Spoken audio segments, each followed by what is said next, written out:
दरअसल आज शाम 5 बजे राज्यसभा में प्रधानमंत्री नरेंद्र मोदी बोलेंगे, लेकिन उससे पहले राज्यसभा में सरकार और विपक्ष के बीच में काफी गर्मागर्मी देखने को मिली। बीजेपी की ओर से सुधांशु त्रिवेदी ने मोर्चा संभाला और विपक्ष पर जमकर प्रहार किया। सुनिए जरा। कागज फाड़ कर उनके जो की कार्रवाई कल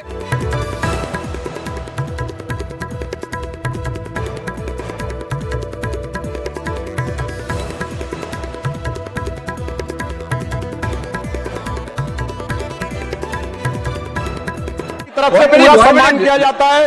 सर, नेता सदन ने यदि अबोध शब्द का प्रयोग किया है तो बोध का अर्थ होता है ज्ञान। इसमें अप्रत्यय लगाकर जो ज्ञान ना हो उसके लिए अबोध होता है। कोई सम्मान नहीं, किसी का सम्मान नहीं है। सर, ज्ञान की कोई सीमा नहीं होती, अज्ञान की कोई उम्र नहीं होती।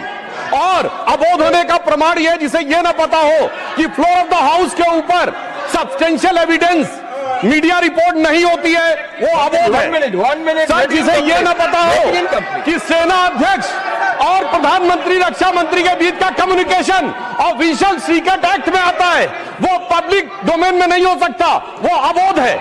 और सर, मैं ये भी कहना चाहता हूं, यदि किताब की बात है सर, मैं कोट करता हूं और इसको सब्सटेंशिएट कर सकता हूं। 19 नवंबर 1962 जवाहरलाल नेहरू ने अमेरिकी राष्ट्रपति जॉन एफ कैनेडी को लिखा कि हमें V2 बॉम्बर चाहिए, हमें स्क्वाड्रन चाहिए जिसका नेतृत्व आप करें। और सुनिए, उस समय अमेरिका में भारत के राजदूत BK नेहरू, जो नेहरू जी के भतीजे थे, उन्होंने अपनी किताब गुड गाइज फिनिश सेकंड में सर उन्होंने लिखा कि जब मैं वो पत्र देने जा रहा था प्रेसिडेंट के एडवाइजर को, तो मुझे इतनी शर्म महसूस हो रही थी जब अपनी एयरफोर्स की कमांड उनको दे रहे, मैं रोया था। BK नेहरू की किताब गुड गाइज फिनिश सेकंड।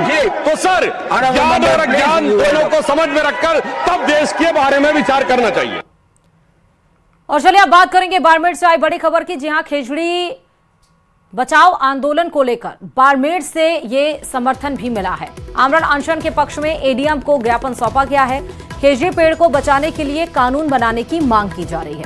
गुस्साए युवाओं ने गेट पर चढ़कर आक्रोश जताया है। दरअसल बीकानेर से ये शुरू हुआ प्रदर्शन। अब इस खेजड़ी बचाओ आंदोलन को बाड़मेर का भी समर्थन मिला है। गेट पर चढ़कर युवाओं ने किस तरह से इस पर कानून बनाने की मांग की जा रही है, उसके द्वारा ये प्रदर्शन, तस्वीरें आपके सामने।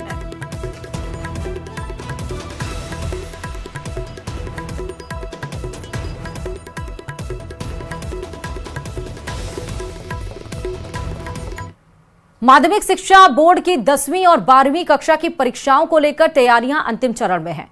12 फरवरी से शुरू होने वाली बोर्ड परीक्षाओं के लिए प्रश्न पत्र आज कड़ी सुरक्षा के बीच दौसा जिला मुख्यालय पहुंचे। पुलिस सुरक्षा में प्रश्न पत्रों को रामपुर जोशी स्कूल में सुरक्षित रखवाया गया है। दौसा जिले में इस बार 156 परीक्षा केंद्रों पर करीब 60,000 विद्यार्थी परीक्षा देंगे। संवेदनशील और अति संवेदनशील केंद्रों पर अतिरिक्त सुरक्षा व्यवस्था की गई है। शिक्षा विभाग का दावा है कि परीक्षा को शांतिपूर्ण और नकल मुक्त संपन्न कराने के पूरे इंतजाम किए गए हैं।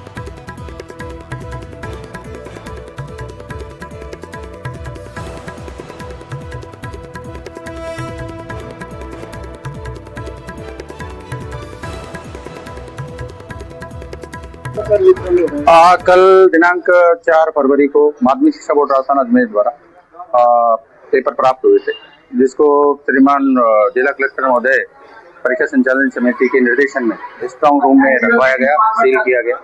आज समस्त परीक्षा केंद्रों के लिए थानों पर पेपर का वितरण किया जा रहा है। 156 परीक्षा केंद्र हैं दौसा जिले के अंदर, जिसमें 11 रूट चार्ट बनाए गए हैं विभिन्न थानों के लिए। वहाँ पर केंद्र अधीक्षक, अतिरिक्त केंद्र अधीक्षक और साथ में पेपर कोऑर्डिनेटर की उपस्थिति में अलमारी में प्रश्न पत्र रखे जाएंगे।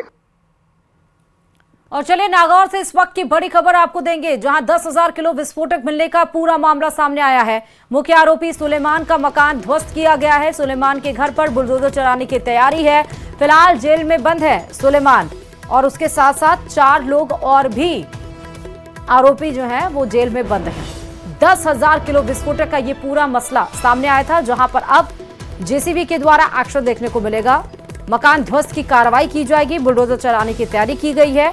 2 तस्वीरें हम आपको दिखा रहे हैं, जहां पर सुलेमान का घर है, वहां पर पुलिस जाब्ता तैनात है, वहां पर बुलडोजर की कार्रवाई, मकान ध्वस्तीकरण की कार्रवाई होगी। और पहली तस्वीर आप देखिए, 10,000 किलो विस्फोटक जो पाया गया था जिसकी जब्ती की गई थी उसकी तस्वीर है।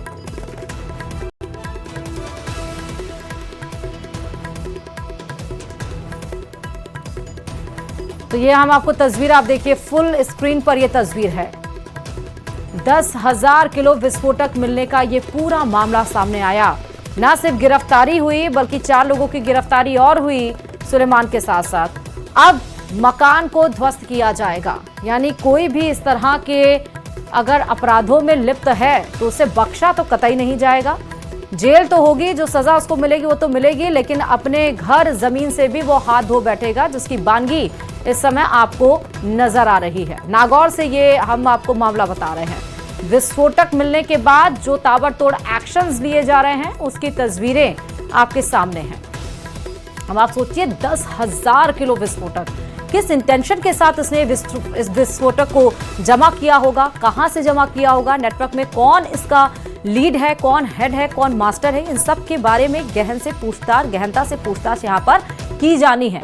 लेकिन मुख्य आरोपी सुलेमान का घर अब ढहेगा, कोई बचा नहीं सकता।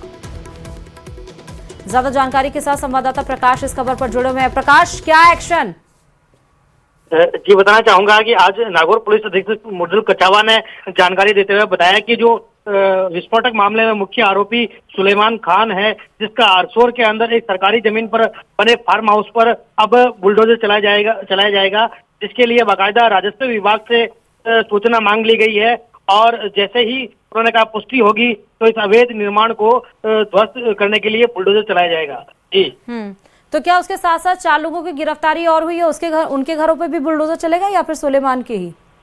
जी, अभी तक की जानकारी में सिर्फ जो मुख्य आरोपी सुलेमान है उसी के घर पे बुलडोजर चलाने की जो जानकारी है वो सामने आ रही है। बाकी आरोपियों को हालांकि गिरफ्तार करने के बाद उन्हें पीसी रिमांड के बाद उन्हें जेल भेज दिया गया है। हालांकि अभी तक उनकी जो संपत्ति है उस पर किसी प्रकार की कार्रवाई करने की सूचना सामने नहीं आई है। ठीक है प्रकाश, बहुत शुक्रिया।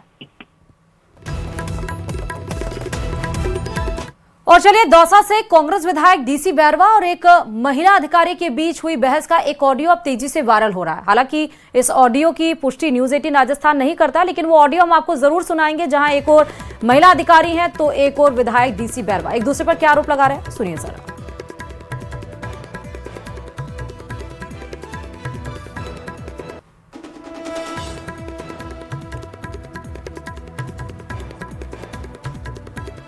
क्या काम आप मेरे को धमकी कैसे दे रहे हो आप ऐसे कि परेशानी हो जाएगी आपको? मैं मेरा काम कर रही हूँ।